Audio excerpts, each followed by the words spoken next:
I'm Jim Czek. You're watching Now Media with me, Rob Cupello. I'm not sure if we ever done a show together. I think we did one. Did we? A while back. But we're going to do a lot more. We're going to do them on AI. You're our AI expert. You're getting certified in AI. You're traveling basically all around North America right now. And you just got back from the Upper Bound Conference in Edmonton. Yeah. Maybe just share a little bit of what you learned at the Upper Bound Conference, AI conference. Yeah, it was quite the facility there. So they were running, I think it was just neat how they even ran it. There was like about 12 stages at once going in the big center. Convention Center. Yeah, Edmonton Convention. And you put on your headsets and you just tune in to the stage you want to listen to. So I thought that was kind of cool, just using technology that way. But it was really neat because they had different stages set up. So each of them were around a vertical, like AI in health, AI in technology, or sorry, AI in education and all that stuff. And they had pitch decks. But one thing that I was really interested in was the AI in health side. I thought I listened to a lot of that, how they're using scribes to like record conversations with patients and able to take that and help diagnose, help doctors, because we all know our medical system is struggling right now. So I think we did an article on that today. So they're trying to find how this technology can help overworked doctors and nurses, or not even having enough nurses. Yeah, because then they got to go back and they got to put all the notes in and stuff like that, right? So that they can actually go serve another patient. Correct. So it would actually transcribe, and then you would even get a record. So you would have access. You would have a dashboard. Where the problem lies right now is none of these systems talk to each other, because they all control data and they all control privacy. So they're trying to work ways and be able. So that was a real big takeaway. And the other side, I have a passion for AI in education and how they're trying to use this in the classrooms a lot more, but they're getting resistance because the teachers don't want to use it. Because they likely think they might be losing their job. They're scared they're going to lose their job, so they're not using this technology, right? So, but a real sort of underlying thing for me is that there's businesses that a stat showed that only 24% businesses in Canada are using AI, which means ChatGPT, and only some form, and only 9% or something are actually paying for it. So the adoption in Canada is like abysmal compared to other G7 nations. Yeah, UAE just did. They just bought a paid version of ChatGPT for all citizens. Correct. And that's what we need to get there, because that's where I think some of my frustration is, that I think people feel like, well, it's coming or it's not for me. These tools are here. Like, they can really help businesses, and our adoption rate in Canada is almost non-existent, non-existent. I talked to like a lady, probably, I wouldn't say like maybe in, like she's probably mid-40s, and she was working on one of the floors here. And we're getting down the elevator, and I asked her, somehow AI came up. And she said, "Oh, I don't use AI. Like, it just, I like doing things the old-fashioned way." And I said, "Well, I mean, you drive a car, right? You could still ride a horse, right? So the technology is coming, whether or not we like it. Really, 100%. That is the thing, and it is, and I use it like almost all the time as well. And one of the cooler things that I found with ChatGPT recently is that the video option, if you turn it on voice mode, and then the video, you can either point the video in front of you or behind you. But I've used it in the gym when I'm working out, and I will actually, and then I'll say, "Am I doing this with proper form?" And it actually, in real time, will tell me, "Hey, no, Jim, move your shoulders back a bit, and move this back a bit, and make sure your knees are up over your feet and stuff like that." And then I haven't used it yet, but I'm going to try it with my golf swing. So have it just set up and analyze your golf swing. Yeah, I mean, it does so many things. Like, you can upload photos, obviously, and have it analyze photos. And then I used it just before we came on and pointed out the window here, like on our live shot here. And I said, "Where is this?" And it's just like, "Jim, by the looks of that looks like the beautiful city of Kelowna." Yeah. And it obviously ChatGPT now has that inflection in there and a little bit more empathy and different things. Yeah. And so it recognized Kelowna. That's crazy. Pretty impressive, right? Well, and I think that where I like using it too, I was just talking to a client this morning about it, is that if you're a small company, you might not have a CMO and a CTO and a CFO all on staff. Well, ChatGPT can act like that for you. For many things, for sure, right? Right. Like, you can put it in roles, and you could actually ask it to do things, to build strategy. Is it, it's not the end all be all, but this was interesting because this came out of the conference. There was one of my favorite speakers there. He was talking about people use ChatGPT, and we always say we bring it in and we humanize it. His argument that you're not using it right if you're doing that. You should be able. Stop being polite. Correct. Because the tool should be able to write better than I can, because it's got all the knowledge that's ever happened, right? So we're just not using it right. That you should be able to actually write blogs or write posts that you don't have to edit if it's done. One of the things that I really like recently, because I write some more complicated articles, and is the editing, where you can actually, Canvas. you just tell ChatGPT in Canvas, you say, I want to edit this document, and it pulls up this split screen, and now you can change things, or you can rewrite things, you can add paragraphs in, you can do all kinds of things.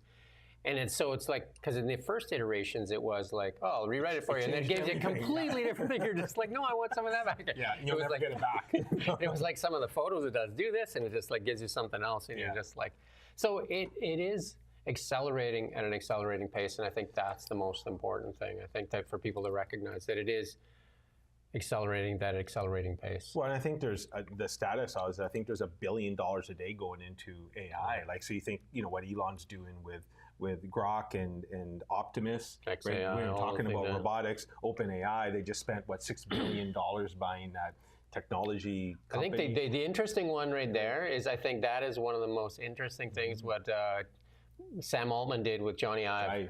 Because Johnny Ive, I don't know if people watch the Jobs story, the Steve Jobs story. Johnny Ive was one of the key guys, and because he said to him, like, build anything you want and envision it, and don't be hampered. And Johnny Ive is really the creator of the iPhone. And, you know, Steve Jobs is more the orchestra. Yeah, visionary. The conductor in the orchestra. 100%. And Johnny Ive, Steve Wozniak in the first part with the computers, and then Johnny Ive was his, I guess, the second generation of Steve Jobs. And that's what I'm excited about now, because now they're going to get into technology. And they said, you know, the first one they're working on is something like almost like a pin you wear. Yeah, the deviceless kind of like device. And people, it's funny because people are like, why wouldn't they? You know, why are you doing a watch? Why are you doing it? But we never thought about an iPhone way back when. So what's the new technology? And I think it's getting closer to this singularity. Like, I'm fascinated about singularity, that we just become one with AI, that we're always wearing it. I mean, you talk about that with fashion. Like, fashion's changing where it's going to be built into. More fashion, form, and function, as opposed to, and that's what, you know, like a lot of people give me grief on it, but if you build, not much of the clothing these days has technology in mind, other than the athleisure brand actually builds your technology in with the pocket that's built in for it, and some of the fabrics that actually help you breathe and stretch and massage your you know what I mean, like actually help you during the day. But the Johnny Ive thing, I think, is really important. I think because Apple, we're both fans of Apple. Apple's been huge, but you know, ever since Steve Jobs is gone, there's really no iterations, I think, or new products that's come out of Apple, other than Apple Vision, which really hasn't taken off. I mean, it's pretty cool, but it's cumbersome. Siri and Alexa are probably tiny for the dumbest kids in the room. For Alexa. You know what I mean? Like, they're absolutely really abysmal, both of them, right? Yeah. Like, if you use Siri and say, Siri, call Rob, and it's like, calling Kim.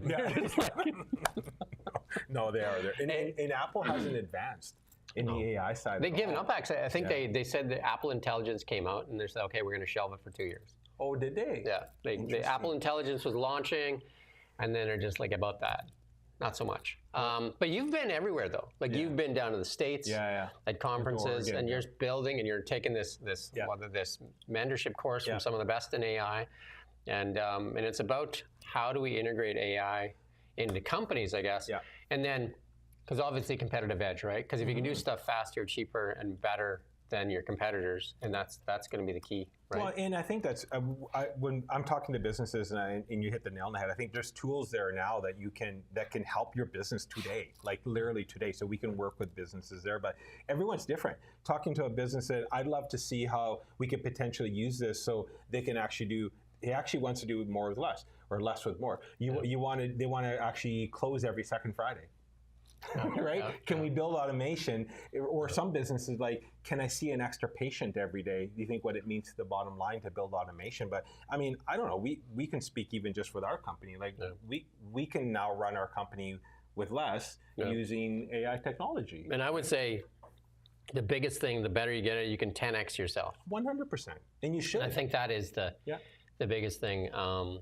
The hard thing right now, I think we talked about today, is that sometimes you chase the squirrel, right? Because there's so much new, and you can go down a path and like the baby one. I was just gonna say the useless stuff, right? The useless fruit that's hanging in the tree, right? So like it's cute, correct? Because it's like, you know, you can put your your voice on a baby avatar. Yeah. And it's funky and it's cool. cool and it's worth a social media like or two. But it has no. It's not 10xing you. Yeah, it has no real value to anybody other than a laugh. And we do need a laugh. Well, every for now sure. and then, Yeah, but it's not. That's the gimmick, right? I mean, there's lots of like gimmicks out, but you got to get to the root of the tree. Right. How do you what is your business? And process analysis, obviously, the big one. That's the big thing. Is us. We would come into a business and actually analyze the business, everything from marketing to operations, and then HR, and finding ways to automate. And the big thing right now is you can automate a lot of your workflow, and then add AI into it, and that's where the power comes. Because there are tools out there that will literally answer the phone and book a meeting for you. Like you can have that. Well, I've seen the conversations where it has, and then there's LLMs out right now that are actually going out searching the web and buying products and doing different things. Yeah. And you mentioned that you read that piece from the Anthropic CEO, and he was just kind of like not pulling any punches and saying. And I would advise people to go listen to those guys, right? He's saying like a lot of jobs, white collar jobs is the jobs. It's not the blue collar jobs that it's really going after first, right? It's the guys that are sitting in front of the computers, like you and me are doing right now. Yeah, we're the ones at risk, right? So, because if the computer can do it, why does it need you? Correct. Right? If you're sitting in front of a computer, the computer probably doesn't need you anymore, right? No, and he was saying, I mean, Sam Altman and even Elon's talking about like Peter Diamandis about. AI will replace jobs, but you're just going to find something else to do. Well, he's saying the complete opposite. He's saying it's because we're advancing so fast, humans can't even keep up to it. It's going to displace people, and he goes, the unemployment will rise 2, 3, 4, 5%, which doesn't sound like a lot, but that's a lot. 2 percentage points in unemployment is a big. So he's painting a little bit of a different picture. He doesn't agree with Sam Altman necessarily, but Sam Altman used to be his boss. So because when he left, he used to be at OpenAI before he went to Anthropic. But he's saying no, like this stuff is advancing so fast that it's not going to even give time for humans to actually find another role within a company. So it's coming. Like I think you and I talked about, like there's in China mining sites 100%.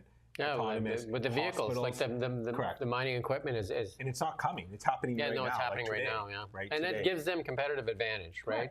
And then, like I said, I recommend people to go listen to the likes of Jensen Huang, Sam Altman, Alex Karp, Elon Musk. Some of these guys are leaders, right? Yeah, and Elon's come back in now. He's a lot more active in his company now, right outside. Yeah, the Doge thing is like. Yeah. I don't think he realized how much the tentacles went in deep, right? And he got strawmanned for sure. And I think now he's back, and he's very focused on building these things, right? Which I think they missed him obviously when he wasn't there, right? Because he's a visionary there. Did you watch his speech yesterday? We don't get too much down the Elon rabbit hole, but that I'd recommend people watch that too, because that is one of the biggest things that's ever happened. If that mission gets pulled off, that's bigger than the Apollo mission. So, and we're trying to. The guy from Anthropic said the number one thing we're trying to do is that there's really 4 or 5 big companies in the U.S. They got to beat China. Yeah, but that's really, he said. They're not pulling back. I mean, all these people that are screaming that we got to stop, we got to stop. No, China's not stopping. Russia's not stopping. None of them are stopping, right? So maybe we are. Like we're not seeing it. Canada, that's where I struggle, right? That's where I get frustrated. It's because we're not seeing the adoption in Canada. We're not doing a lot. We want to regulate. Correct. We want to regulate. We're more of the European. We're following we want to regulate European side, which stifles innovation and stifles growth. And that's a frustration, a little bit of a frustration from my point of view, because I'm seeing it. I went to the U.S. I was in Oregon. Lots of people in the room adopting, doing this stuff. Lots of energy. Yeah, right. And you go to Edmonton, and it's like they're teaching people how to just prompt ChatGPT right now. And I'm like, wait a minute, like that was a year or 2 years ago. Like we need to be implementing this stuff now, so we're falling behind.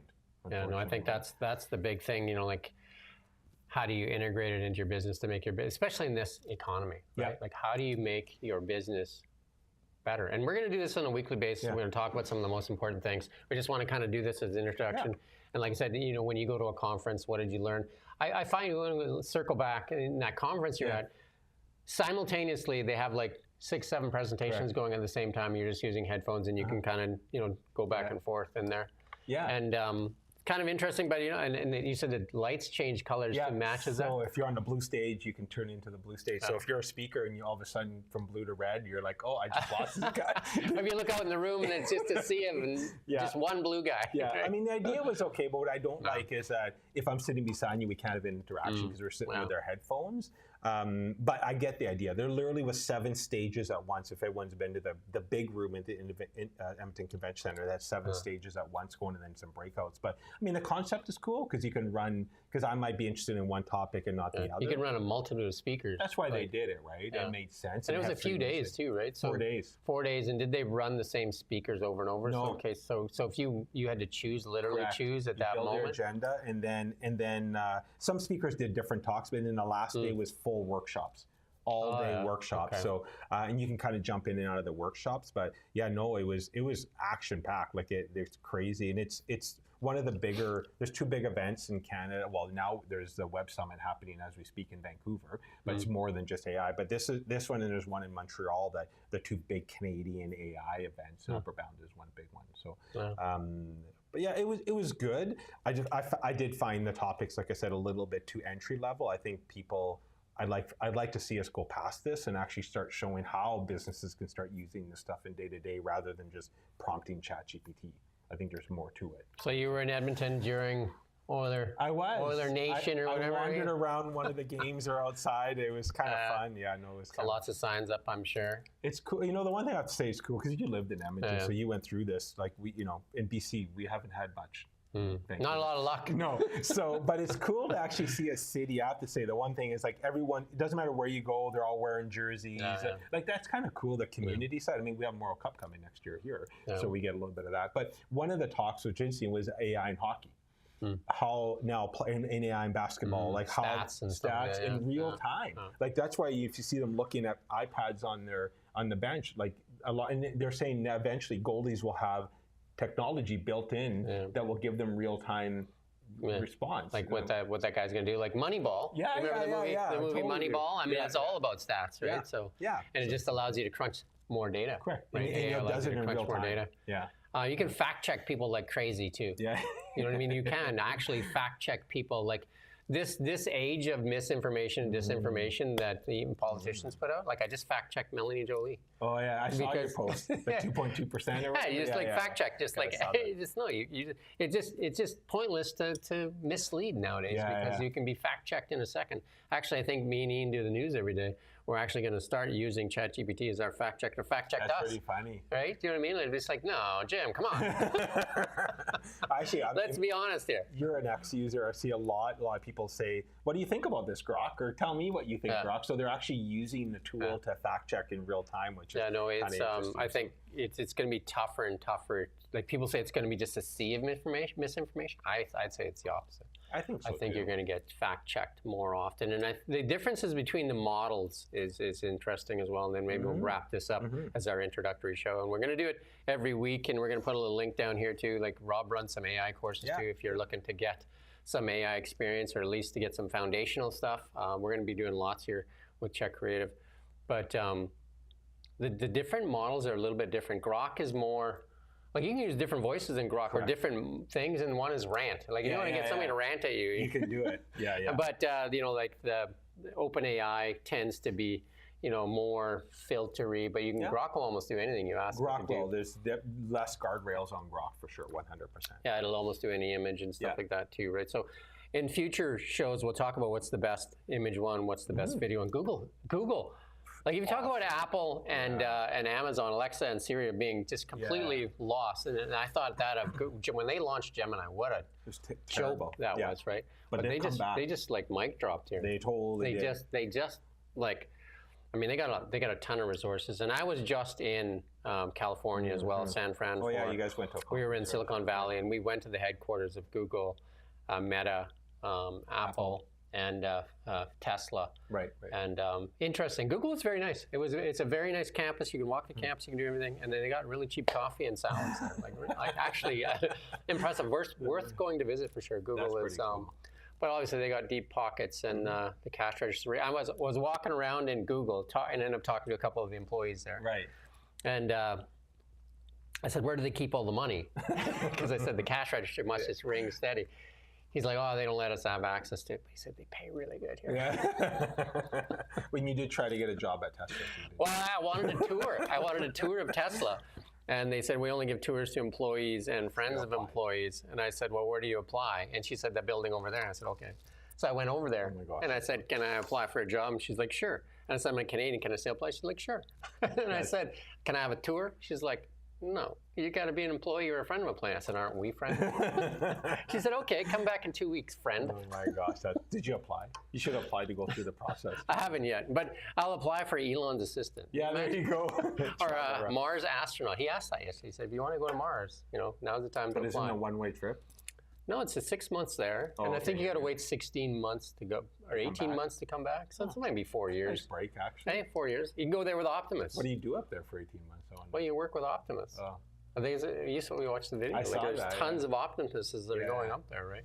I mean, the goal is to have the starships leave every hour. Right. Like, I mean, the goal, they're refilling those things in an hour or something like that, right? So that's impressive. They say that could be the future of logistics too in the world, to move goods from one part to the other. That's interesting. You actually, once you go up out of the atmosphere, you can travel at Mach 10. Well, you've seen when they fly Starship, it only takes a few minutes to get up, right? Like it's less than 3 minutes. Oh, that's interesting. And then look at the speed, 27,000 kilometers an hour. Do you know what I mean? And then you can get to wherever real quick and just drop back down.